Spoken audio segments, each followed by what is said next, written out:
네, 전국 곳곳에서 코로나19와의 전쟁이 벌어지고 있는 그런 형국입니다. 중앙재난안전대책본부장을 맡은 정세균 총리는 오늘부터 대구에 아예 상주를 하면서 방역 전쟁을 지휘하고 있습니다. 방역 전쟁에 여야가 따로 있을 수는 없죠. 대한의사협회장을 지냈고 현재 미래통합당의 우한 코로나19 대책 특위를 맡고 계신 특위 부위원장을 맡고 계신 신상진 의원 연결해서 이번 사태 어떻게 보고 있는지 진단해 보도록 하겠습니다. 의원님 나와 계시죠? 예, 안녕하세요. 신상진입니다. 네, 안녕하세요.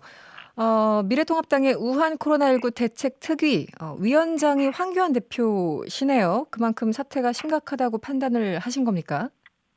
예, 그렇습니다. 저희가 네, 원래 당내 TF로 있다가 사태가 심각해져서 당대표께서 앞장을 서서 네, 전면적으로 당 전체 차원에서 대처해 나가겠다. 네. 이런 이제 의지를 표명한 거라고 보시면 되겠습니다. 정부는 코로나19로 부르고 있잖아요. 이게 공식적인 그 명명이 예, 예. 코로나19인데, 네, 미래통합당은 우한자를 꼭 붙이고 있습니다.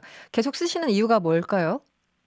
근데 사실은 이게 원래 WHO에서 뭐 지역명을 쓰지 말라는 권고사항이 있긴 했지만 네, 이게 이제 우리가 아시다시피 뭐 한탄 바이러스, 뭐 에볼라 바이러스 이런 게 다 강 이름이고 또 지명 이름이고 네, 또 뭐 일본 내염 또 뭐 홍콩 독감 쭉 그렇게 해왔었어요, 사실은. 이게 네, 역사가 이제 이게 오래되면 역사적으로도 스페인 독감하면 스페인에서 발생한 독감, 이런 식으로 네, 이제 가는 역사성을 갖는데 그래서 이제 WHO도 처음에 신종 코로나 감염증 이렇게 했는데 네, 근데 이제 19자를 붙인 건 이제 거기서 나름대로 이제 그 시기를 네, 연도를 표기한 건데 네, 네. 근데 저희는 이제 우한 폐렴으로 처음에 하다가 WHO 권고도 있고 또 정부의 뭐 그 의견도 있고 그래서 저희가 반반 양보를 해가지고 네. 우한 코로나 19 이렇게 하기로 했는데 뭐 명칭이 크게 중요하겠습니까? 예, 지금 이 약간 뭐, 사태를 극복하는 게 중요하죠. 네, 그 병명을 얘기할 때 좀 인식하기 쉽게 관례대로 그렇게 해온 지점이 있기 그럼요. 때문에 이렇게 예, 뭐 썼다. 크게 큰 의미를 둘 건 아, 없고요. 뭐 요새 뭐 네, 중국 혐오를 부추기 위한 것도 아니고 네, 이게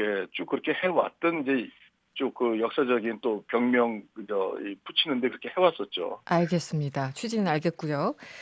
황 대표를 비롯해서 심재철 원내대표 그리고 전희경 의원 등이 어제 코로나19 검사를 받았습니다. 다행히 모두 예, 음성 판정을 받았다고 하는데요. 예, 예. 당직자 등등 해서 여러분들도 또 검사를 받는다라는 보도를 봤습니다. 추가로 검사 받으신 분이 혹시 계십니까? 의원님이나 예, 저 당직자? 뭐 네. 곽상도 의원하고 곽상도 의원이 해서 총 네 분 의원이 받은 걸로 알고 있고요. 네.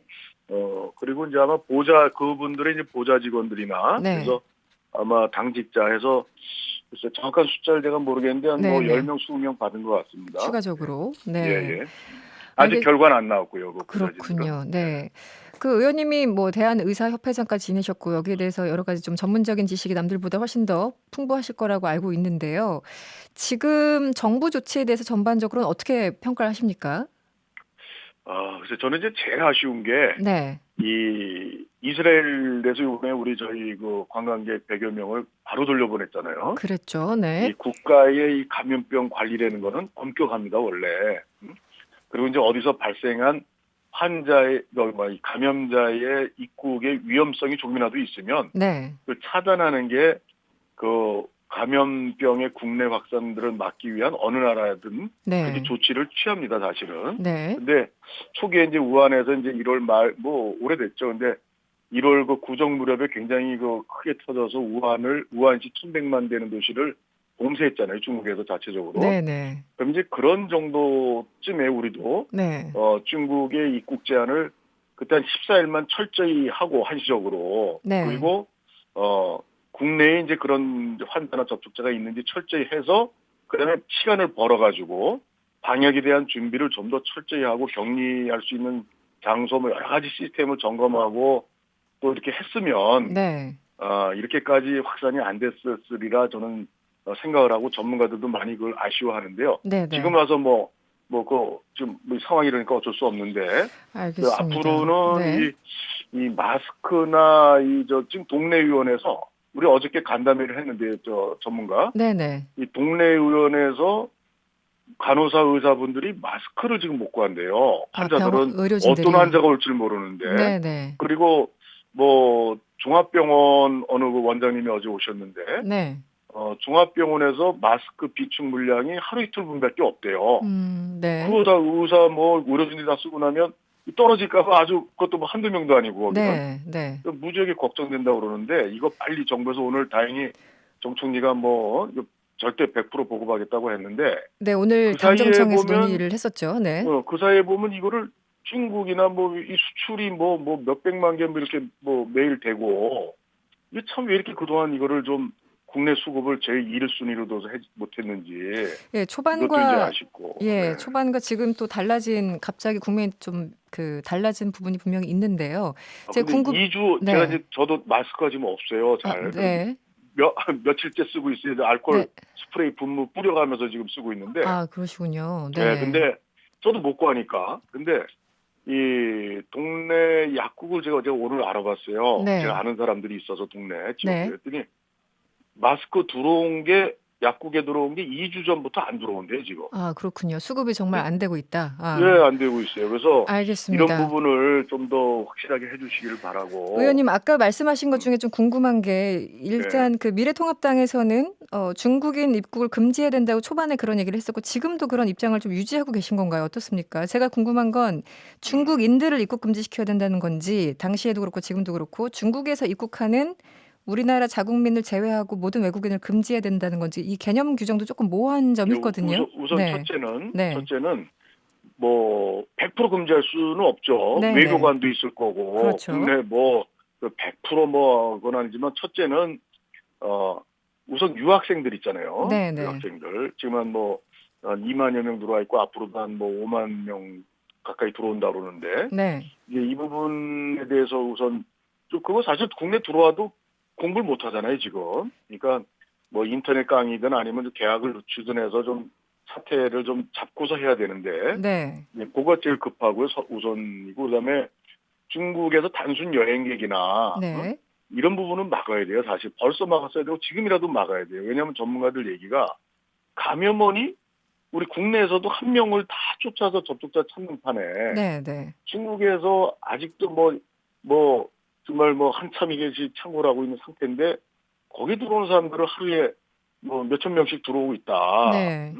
이건 왜 못 막는지 참 좀 많은 음. 국민들이 걱정하시는 부분이고 전문가도 왜냐면 최대한 최선을 다해야죠, 사실은. 네, 취지는 네. 알겠습니다만 지금 정부 설명은 이 중국에서 들어오는 입국자 수가 하루 뭐 3만 명에서 3천 명으로 크게 줄었고 이 중 절반 가까이는 한국인이다. 그래서 실효성이 없다 이렇게 설명을 하고 있는데 이 부분은 어떻게 보세요?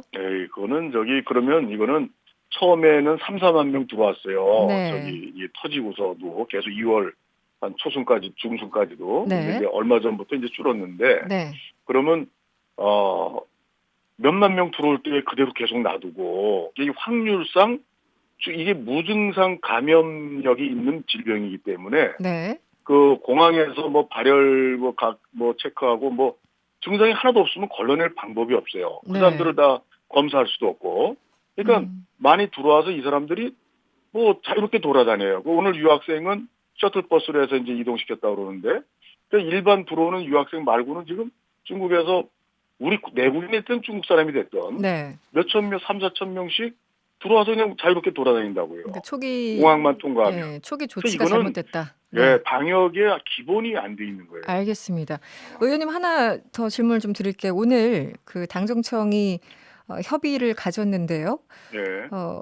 이 대구 경북 지역 관련해서 최대한의 봉쇄 정책이란 단어를 써서 굉장히 좀 비판이 있었습니다. 이 부분은 어떻게 네. 보셨어요? 글쎄 이게 아마 봉쇄한다 그래서 중국에서 그 우한시를 봉쇄하고 후베이성을 봉쇄하는 그런 차원은 우리나라에서는 하기가 어려울 거예요. 조그만 네. 나라에서. 네, 그리고 네. 전국적으로 이미 많이 퍼지고 앞으로 제가 볼 때 이게 계속 이 무증상 감염이라는 게 이 병의 아주 특징이에요. 메르스 때는 증상이 나타나기 날따날 때부터 아니면 빨라야 하루 전날부터 이게 나타나는데 네. 이거는 언제 나타날지 모릅니다, 이게. 그래서 이 병의 무서운 건 그렇기 때문에 지금도 전국에서 어디서 어떻게 감염이 확산되는지 알기가 어려워요. 네. 그렇기 때문에 대구만 봉쇄한다고 끝나는 문제가 아니고 네. 그리고 이제는 대구를 지금 이제 병실 없고 음압병상도 없고 지금 다 모자라요. 거기에 모든 의료 인프라가 깨졌는데 네. 여기에 대해서 정부 차원에서 봉쇄가 아니라 전면적인 지원을 해서 거기가 안정되게 만드는 게 중요하죠. 알겠습니다. 신천지 교인들이 네. 거기 갔다가 많이들 또 전국에 흩어져 있어요. 지금 오늘도 제가 있는 성남에서도 네. 한 명이 이제 신천지 갔다 왔다가 발견된 알겠습니다. 청년이 있는데 네. 이런 건 그러니까 봉쇄의미는 의미가 없고 아마 전폭적인 지원을 해줘야 되는 차원이라고 생각합니다. 네, 여기까지 듣겠습니다. 지금까지 미래통합당 신상진 의원과 말씀 나눴습니다. 오늘 고맙습니다. 네, 감사합니다.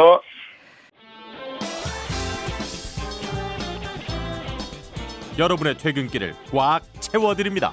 평일 저녁 6시 5분 이승원의 세계는 그리고 우리는